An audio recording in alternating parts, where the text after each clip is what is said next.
Fantasy. We've been greeted by a spectacular sunrise this morning, if you were up to see it, and great sailing conditions as well.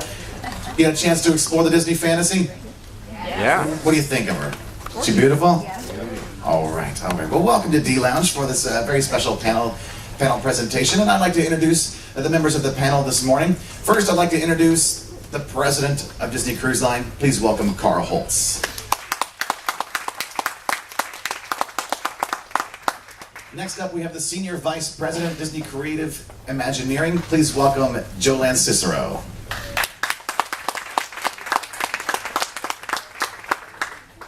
And our third member of the panel this morning is Vice President of Entertainment and Port Adventures for Disney Cruise Line. Please welcome Jim Urry. All right, gentlemen, welcome. Thank you very much. I have my James Lipton blue cards here for my Inside the Actor Studio moment. I have some questions for you, and we'll also be taking some questions from you out there. And then afterwards, the gentleman up here, as well as some other members, will be happy to have some one-on-one questions with you as well. But first of all, let's get started. Karl, I have a question for you. The Dream was a huge success. Why did you decide not to do an exact replica of the Dream? Well, first of all, I don't think these chairs, Joe, were designed for me. You know, I think we're going to fully stress test them this morning. So, you know, interesting, when you take a look at the Disney dictionary, the word same isn't in it, is it? What? Yeah, exactly. I mean, it's rare that you see something the same. You know, every single one of our ships has a unique personality, a unique identity, and we focus on building on that over the course of time. But the big difference here was really about going from a 3, 4, 5 day on the Dream and preparing for a 7-day itinerary. That was a priority, and that shaped what we did with the ship, as well as the wonderful itineraries that it sails. And what goes into creating 7 days of onboard offerings and activities for the Disney Fantasy versus the shorter Disney Dream, as Karl mentioned? Joe? Me? Oh, Sure.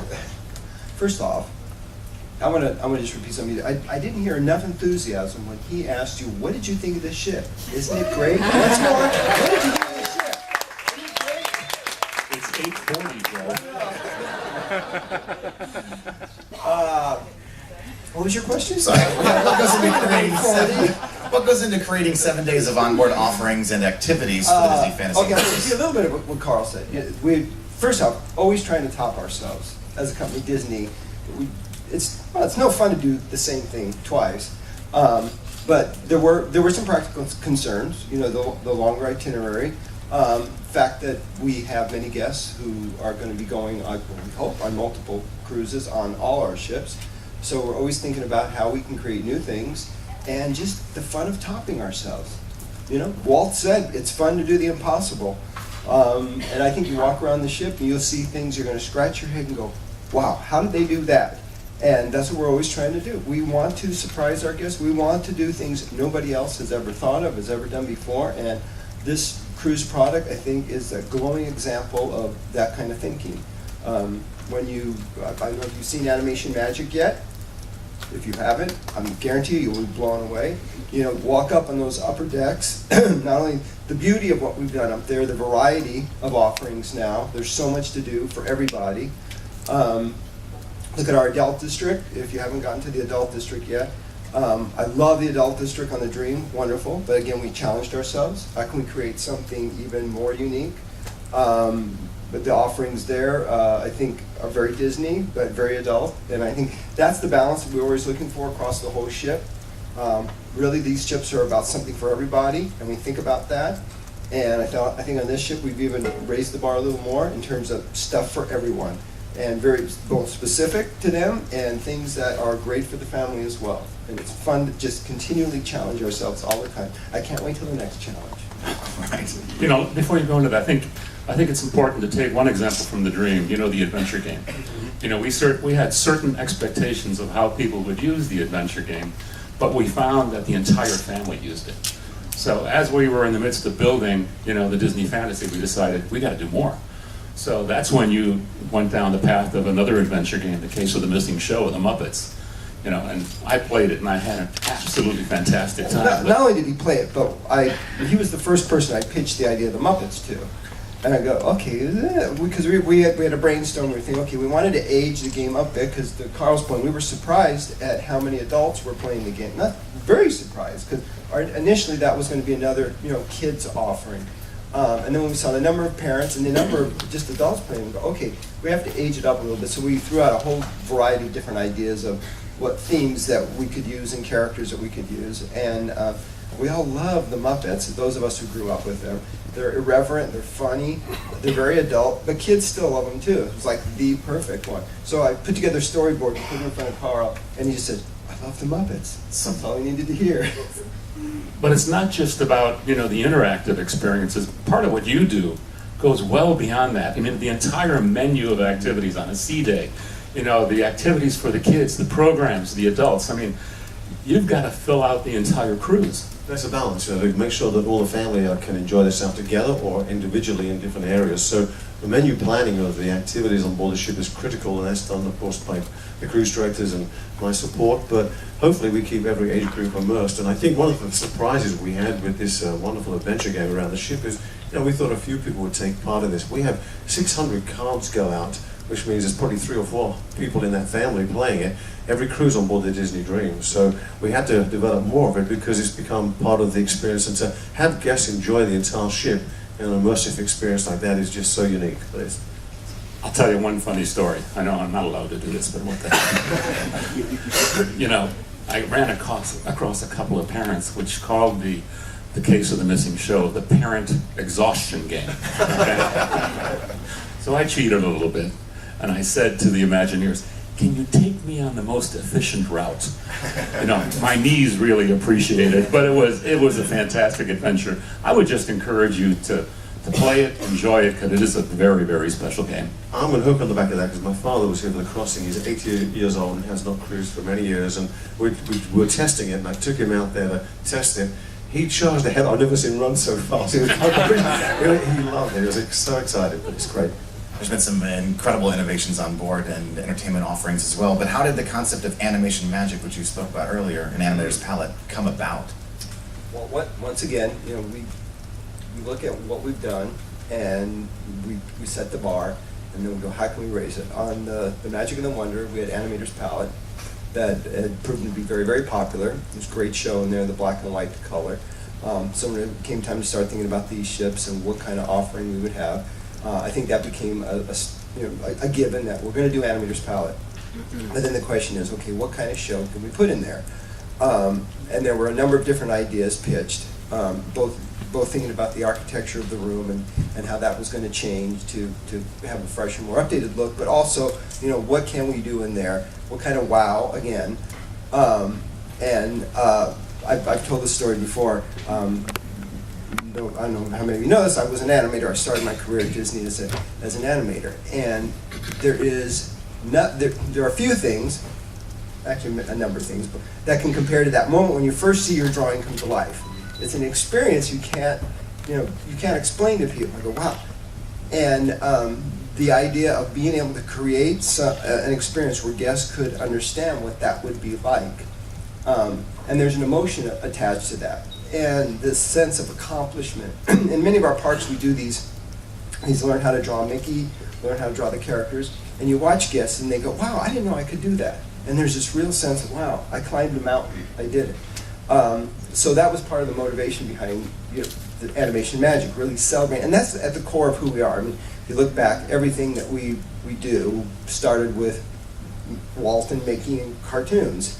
So to really celebrate that in a big way was the goal. So we have some very, very smart people back at WDI who actually created the software that allowed us to take the most rudimentary drawing and bring it to life. And I think that's the great thing about, for those of you who haven't seen the show, I don't want to give it all away, but I think the great thing it does, again, in terms of our audience and being able to create something that everybody feels like they get something out of, they created a software that allowed everybody to have the same kind of experience. So whether you are an animator like myself, or you are a 4-year-old kid who can barely draw a stick figure, what's great when the magic happens, it levels the playing field. Everybody sees their drawing do the same thing, interact with our characters the same way, and really incredible. For me, I think that was the most satisfying piece of this whole thing, is watching the guests, watching the reaction, and even like, in fact, in some ways, the simpler drawings, the ones that the little kids do, for whatever reason, I think they read a little better, but everybody gets that same level of payback from the experience. You know, I think that shows a great example of one thing that drives our organization. We always ask ourselves, what can we do where people wind up saying, only Disney would do that? Oh, yeah. Okay? And when we create experiences, content, shows, whatever it is, we want people to walk away having great memories, but saying that only Disney would do that. That's what really gets people excited about the product, and, you know, really viewing it as something special that you can't find somewhere else.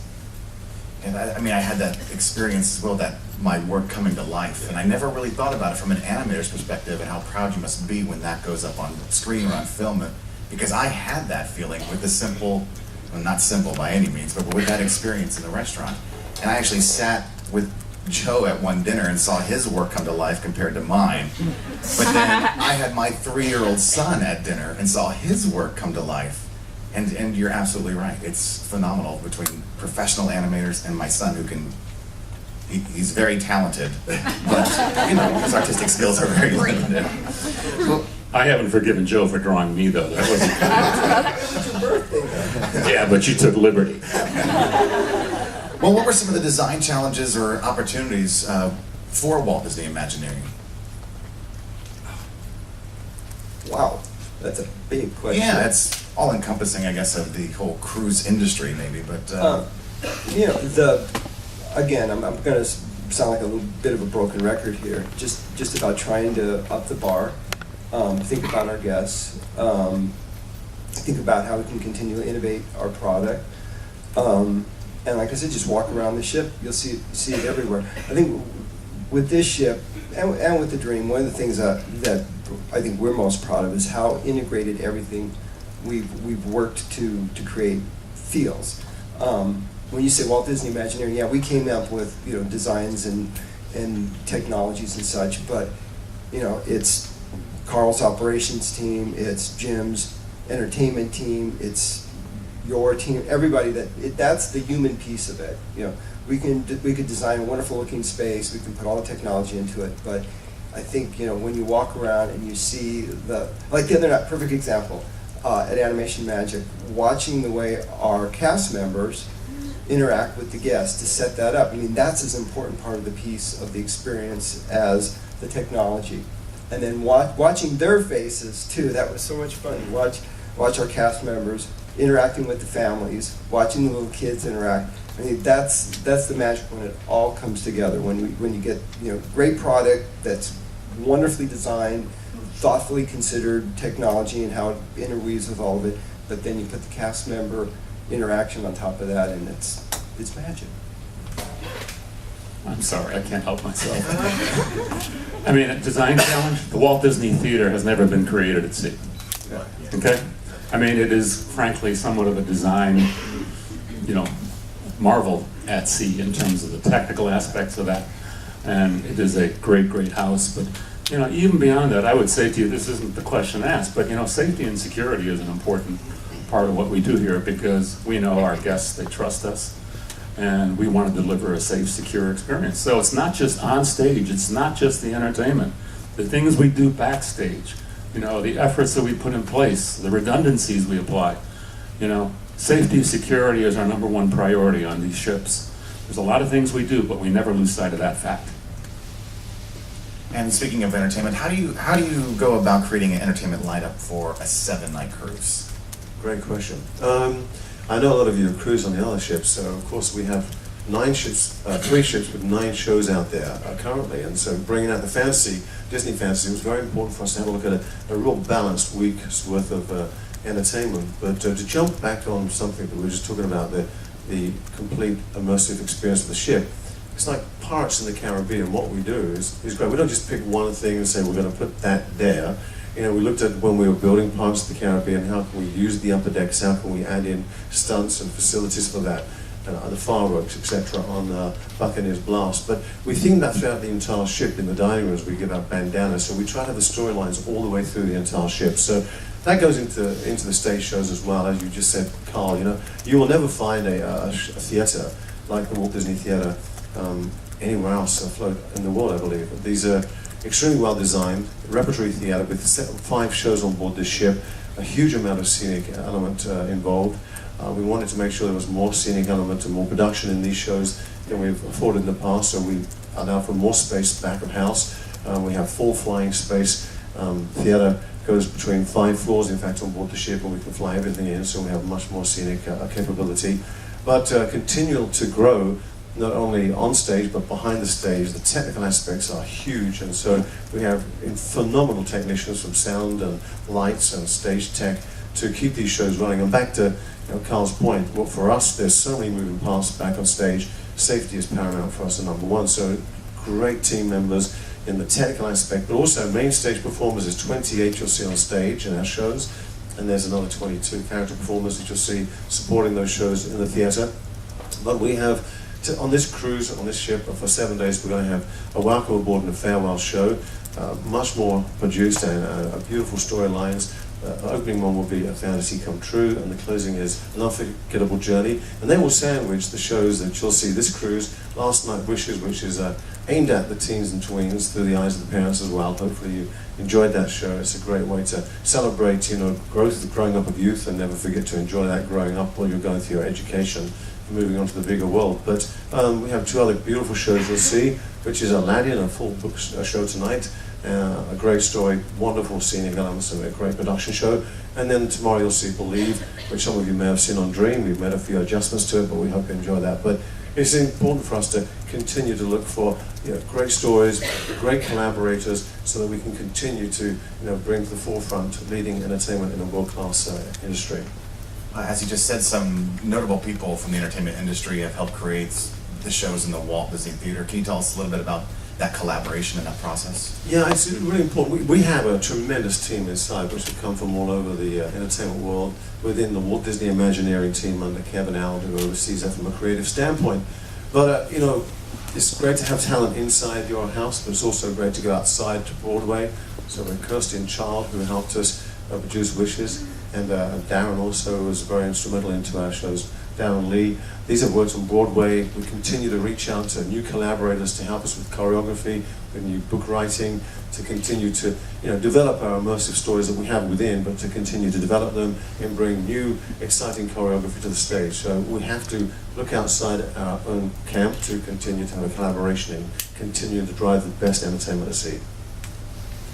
Karl, have you noticed more demand for the Disney Dream and Disney Fantasy versus the Disney Wonder and the Disney Magic? You have to remember, it's not just about ships. I mean, we're pleased with the performance of the entire fleet. Like I said earlier, each ship has its unique identity, its unique personality. The reaction to the Dream was just over the top. The Fantasy, we're very happy where that is. But frankly, the entire fleet, the interest in some of our new itineraries, our new home ports, I'm very happy. So can each of one of you maybe share one of your fascinating facts or great moments on these amazing ships? Sorry to stump you and throw that at you, but No, Bob. Like I said the other night, great moment. In fact, I was just talking with my team. I encourage you, by the way, to meet some of our team members here. I stand here. I think all of us, we stand here, but we represent, and we're here taking a little bow, but we represent incredible teams, unbelievable teams of very, very talented, really, really smart people that have put in enormous amount of time and sacrifices to create this fantastic product. But for me, as I was talking to my team members earlier, it's seeing our guests interact with the product. And you work hard and you get so into the details, we often forget what we're doing it for. That's always back of mind, of course, it should be top of mind. But to actually have that moment to stop and watch, like the kids the other night in Animation Magic, or go up and watch the kids playing in the Aqua Lab, or go walking through the clubs at night and watching the energy that's happening in there. That is an amazing reward. We get to do something few people do, and that's, create a product that brings joy to people, and that's a really, really privileged thing. You're still thinking, okay. Well, back to Joe's point, I think watching the the blueprint of this ship, or the Disney Dream when it was being developed, and then watching the aqueduct come alive and watch somebody ride that for the first time with the excitement on their faces on board a ship, a water coaster at sea. But then it's walking around the ship and just seeing all the detail and watching the detective game come alive and see how much fun that really brought into families as a team. But of all the excitement, I must say the most important thing was seeing Believe come alive for me, because it was a very poignant time in my life. I only have one child. She's 27 now. She was about to get married, and I watched the development of Believe. And to just see how incredible talent we have to bring a story alive where it's about the father who is missing his daughter's growth, and it reminded me of my daughter Ashley, and I was going to her wedding, and at the end it's a long time since I had a tear in my eye. I think we all did when we saw the rehearsal, but it really is a beautiful story that I think everybody can relate to. So that's the strength of this product, is to go around and everything we have, whether it's a child's program, whether it's a family program, an adult show, and nightclubs, if it's a family show in the Walt Disney Theatre, everything has an emotional connection. To see it come alive with people, that's the magic for me. It's almost an impossible question to answer, I guess for me, in a general sense, it's just seeing the smiles on the face of a child or a family. This is all about coming together. You see grandparents, you see their children and their children. Just seeing that happen across the ship is especially rewarding. One of my favorite moments, I can say it's only the atrium, but when people walk in and they see, Art Nouveau and the colors and just the representation of Art Nouveau, and you see their jaws drop, it makes you feel good. I was on deck 4 looking down for the first time. I got goosebumps looking at it. It's just fantastic. In terms of, a special personal moment, on the last cruise, I have a 5-month-old granddaughter. So the first time she saw Mickey, she grabbed his arm. I don't know, I don't think she knew what she was doing, but she smiled and grabbed the arm and just had, one of those photos that will endure for a lifetime. So that was a really special moment. And I got it on my iPhone, but... We'll share it all with you later. So what's next for Disney Cruise Line, Carl? You have to understand, we're a cruise line company, but we've always been an entertainment company first. That filter influences everything we do, with the exception of safety and security. But how we think about things is what is a key part of Disney Cruise Line and the Walt Disney Company. In terms of what's next, the focus right now is on the Disney Fantasy. The focus is on the rest of the fleet. It's not just the ships, though. It's about where we go, what we do, the new itineraries we offer in the years ahead. There's still things to be done as we move forward, and we're excited about the prospects, for this business. 2013 and sailing in the Mediterranean.